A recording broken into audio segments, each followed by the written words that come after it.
Marcus Reynolds knew what it meant to be invisible in plain sight. From the window of his one-bedroom apartment above Hawthorne Barber, Portland's oldest LGBTQ-friendly establishment, he watched the world pass by as indie rock played precisely at 7:10 a.m. The rhythm matched his meticulously organized life as an inventory coordinator at Home Depot by day and phone repair technician by night. His spreadsheet app, Keep Breathing, tracked every expense across 4 categories: rent, food, gas, and surprise. Surprise always won. Coming out at Portland Community College had been liberating, yet incomplete. His mother's reaction, quiet disappointment wrapped in forced acceptance, stung more than outright rejection would have. "I love you, but I don't understand why you choose to make life harder for yourself," she had said, as though his identity were a rebellious phase, like his practicality.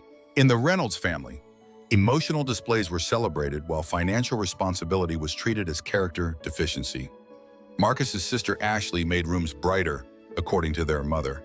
What Ashley actually created were dreams without foundations and visions without budgets. When she met Blake Stevenson, the kind of man who called waiters chief and quoted Jordan Peterson, Marcus recognized a familiar pattern. Blake's popped Vineyard Vines collars and entrepreneurial buzzwords masked the same entitlement that had always left Marcus cleaning up messes with his checkbook. "They're getting engaged," Marcus told his boyfriend Nick one evening at their favorite coffee shop in the Pearl District. "And my sister's wedding will cost someone everything." Nick, a pediatric nurse with steady hands and steadier boundaries, squeezed Marcus's shoulder. "You already know that someone is expected to be you." Marcus nodded, feeling the weight of expectation pressing against his chest. "Family doesn't mean financial hostage," Nick added softly. "Not even for guys like us." The phrase "guys like us" carried layers of meaning. In Portland's progressive bubble, being gay wasn't Marcus's defining challenge. It was the intersection of his sexuality with traditional family expectations. His mother treated his lifestyle as a secondary disappointment to his refusal to bankroll family dreams without question. When the call came from First Capital Bank about a joint credit line he never approved, Marcus felt the floor vanish beneath him. His name, his credit, his future all leveraged without permission for Ashley's vision. The engagement party invitation arrived with gold embossing in a venue he couldn't afford to visit, let alone fund. "Some doors you walk through precisely because they weren't built for you," Marcus whispered to himself as he adjusted his tie. Follow Heart Stories for more narratives that explore the courage of authenticity and the extraordinary power of knowing your worth in a world that often demands conformity at any cost. Since childhood, Marcus and Ashley Reynolds operated under different family rules. At 12, Marcus saved coins in a mason jar for a used bike while hiding his sketches of male fashion designs under his mattress. At 11, Ashley borrowed bills from their mother's purse for glitter pens without consequence. When Marcus asked for repayment, their mother dismissed him. "Don't be petty about money. That's what makes people uncomfortable around you." The unspoken message beneath her words stung. His financial prudence was somehow connected to his difference, his queerness. The roles solidified like cement. Marcus could hold weight, Ashley could hold attention. Marcus could be both gay and responsible, but never without his mother suggesting the two were related, as though his orientation explained his desire for financial stability. High school in suburban Portland meant navigating twin currents of isolation. Basketball teammates who stopped inviting him to parties after rumors spread.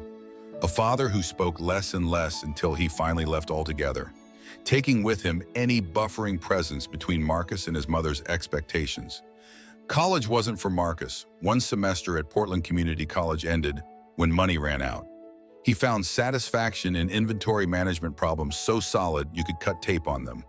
While there, he joined the campus LGBTQ Alliance, where he met Jamie, a trans woman who would become his closest friend and confidant outside of romantic relationships.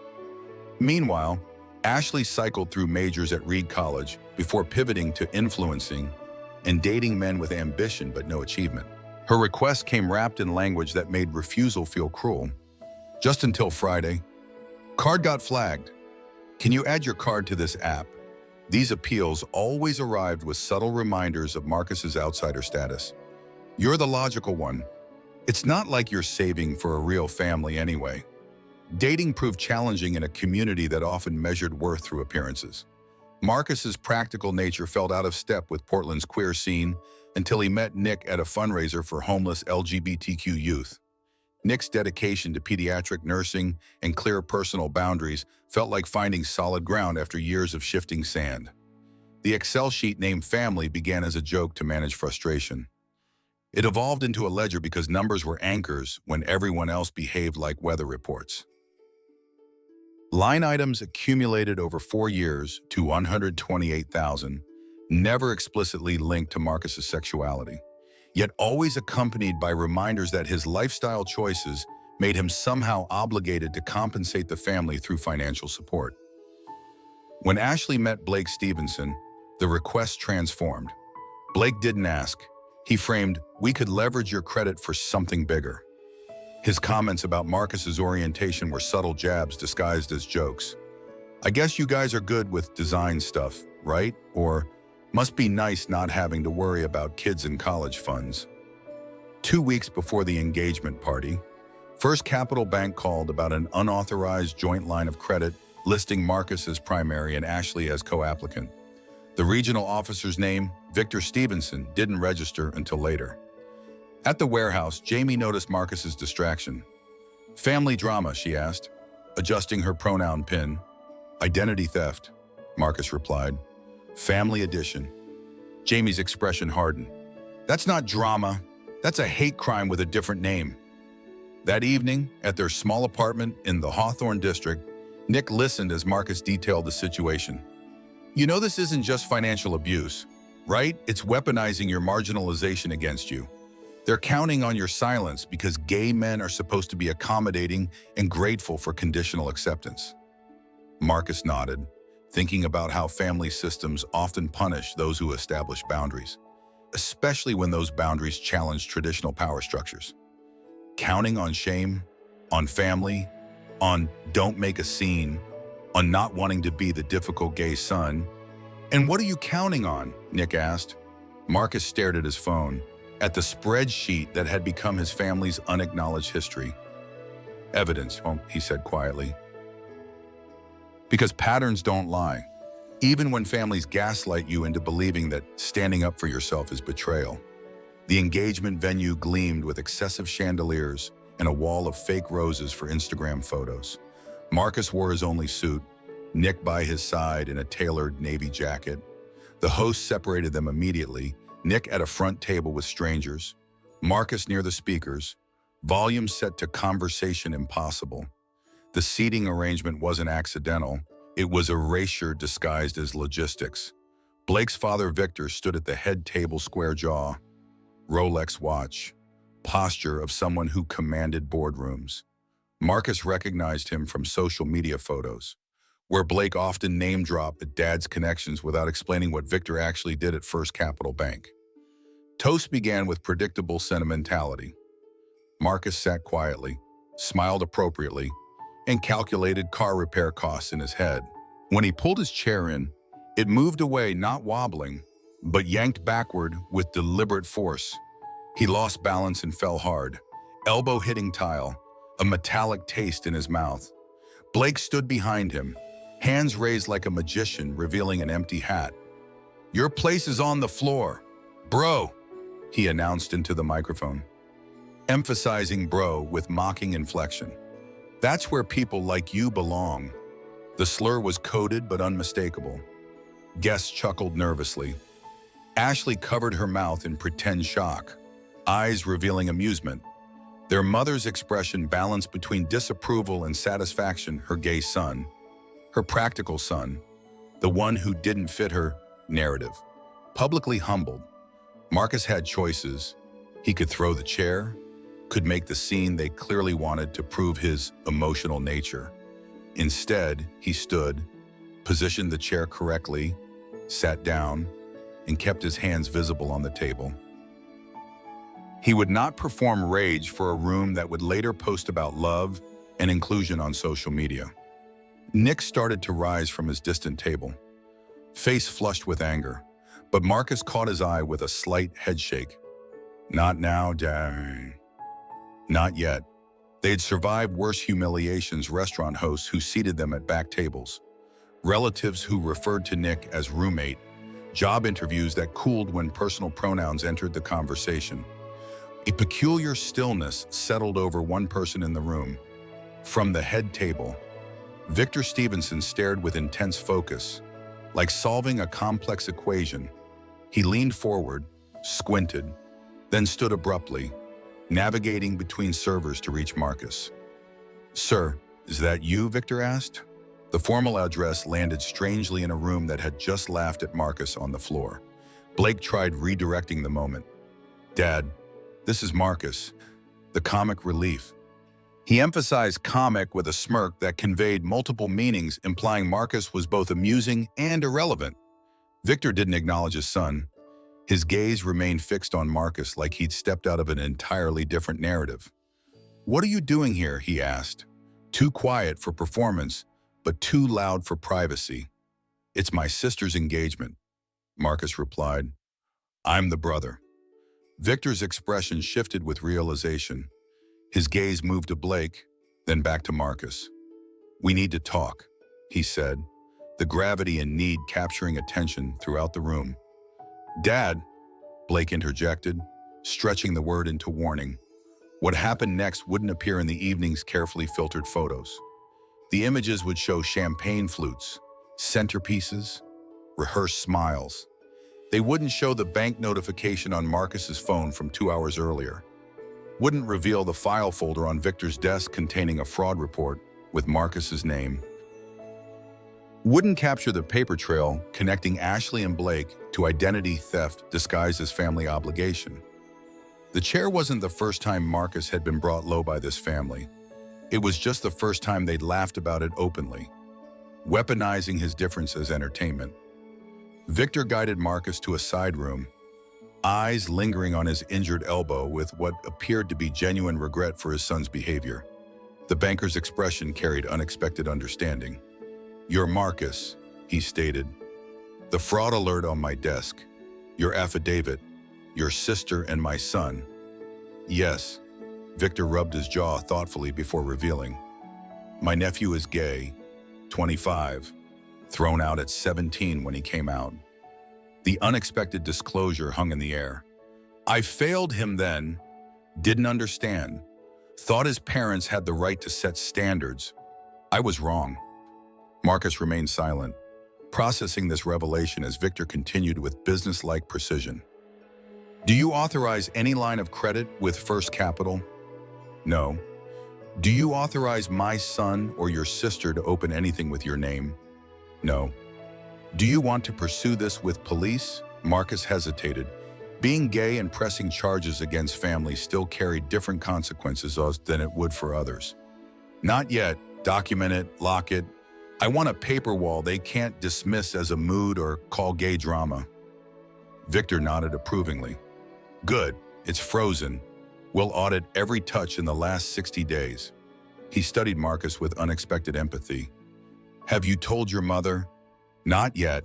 She'll call me cruel. That's her word for when I don't sacrifice myself. Especially as the gay son, apparently I'm supposed to compensate for my lifestyle by financing everyone else's."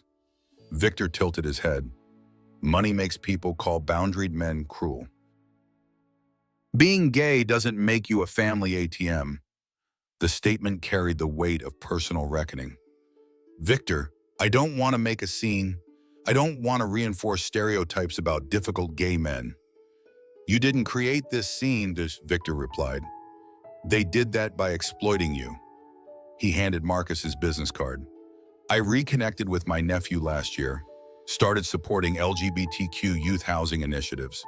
If there's one thing I can do as a father who failed to raise an honest son, it's this. I'll stand next to you when you say no." They returned to the reception where the DJ played Forever like it was guaranteed. Nick had moved closer to Marcus's table, his expression a mixture of concern and resolve. Jamie and two friends from Marcus's chosen family had arrived invited by Nick through text and stood near the entrance. a visible reminder that Marcus wasn't alone. Victor positioned himself behind Blake, hand resting on his son's shoulder, poised between pressing down or pulling away. Blake, he said with dangerous calm, you and I need to talk. Not later. Now. Blake attempted nonchalance. Dad, don't kill the vibe. Victor's hand remained firmly in place. Which of your vibes told you to open a line of credit with another man's name? Which one inspired you to humiliate someone for their orientation? The room collectively pretended not to listen. Blake forced a laugh. It was for a gift for Ashley. Family. Victor's gaze moved between Marcus and Blake. Family isn't a debit card, he stated, and it certainly isn't a license for bigotry. You're going to apologize for the chair, son, for what you said, for what you implied. Blake glanced around, realizing his audience had vanished. He turned to Marcus with a muttered, sorry, bro, eyes fixed on the floor. Now the other thing, Victor continued. Blake bristled. You're really doing this here over him? You did it here, Victor answered simply. And him has a name and dignity you chose to ignore. Ashley intervened. Marcus, don't be like this. It's a misunderstanding. You're always so sensitive about everything. There it is, Marcus said quietly. The familiar gaslighting, his reactions were always too much. His boundaries always too sensitive. Their mother stepped forward. We don't take family to the cleaners, especially when they've supported you through your choices. I'm not taking anyone to the cleaners, Marcus responded. I'm taking my name out of your shopping cart, and my choices include not letting you use my identity, any part of it, against me anymore. He stood, voice low but unwavering. Here's what's happening. You will not use my name, my social, my credit, my address, or my card. No accounts with me on them. No consents without my signature. No more using my orientation as either a punchline or a guilt lever. You always make it about you, Ashley accused. About being gay. It is about me. It's my name. And you made it about my orientation when you decided I owed you financial support to compensate for who I am. Blake started speaking, but Marcus raised a hand. He slid an envelope across the table containing the affidavit, fraud alert, and printed record of every Just Till Friday loan. His mother hissed petty, with the particular venom she reserved for when Marcus refused to conform to her expectations. No, precise, Marcus corrected. Boundaries aren't pettiness, they're preservation. Nick appeared beside him, a quiet presence of support. From across the room, Jamie and the others watched attentively, ready to intervene if needed. Victor's grip tightened on Blake's shoulder.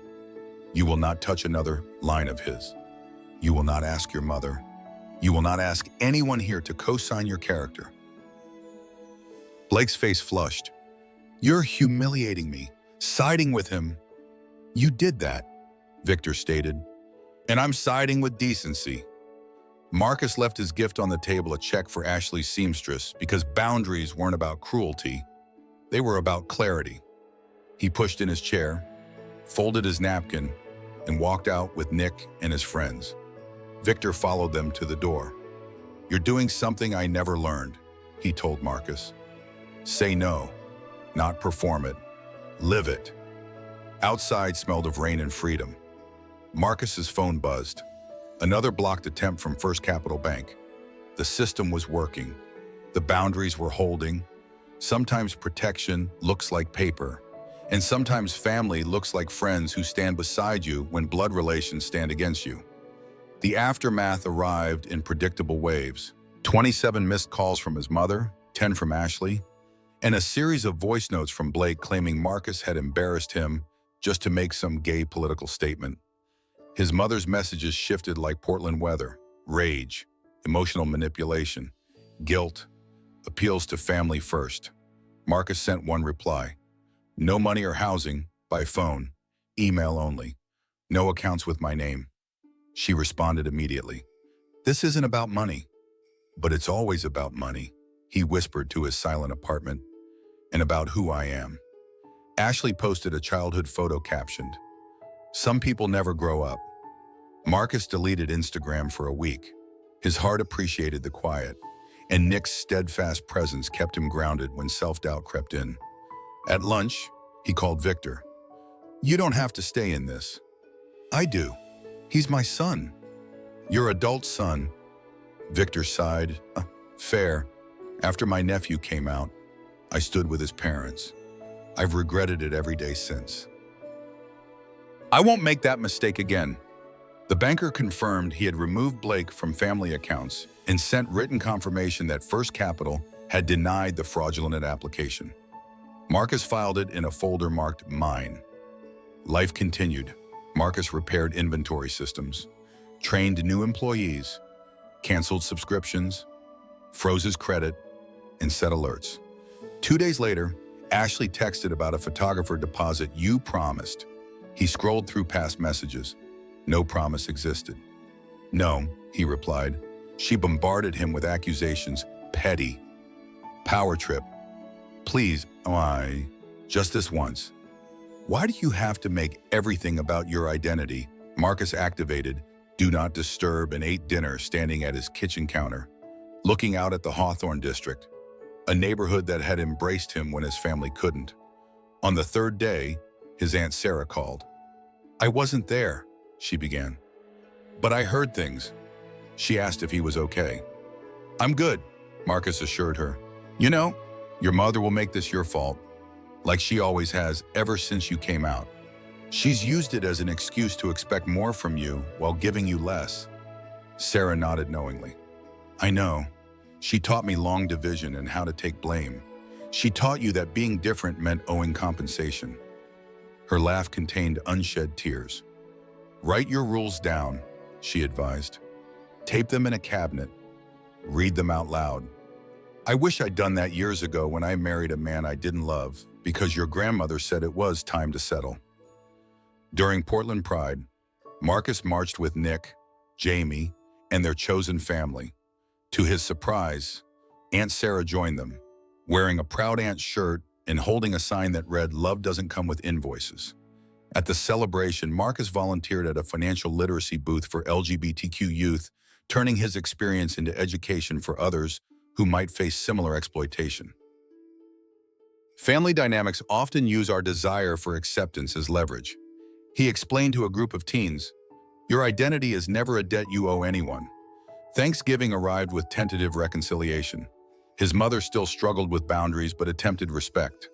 Ashley had postponed the wedding, started financial counseling, and approached Marcus with genuine remorse at a coffee shop meeting.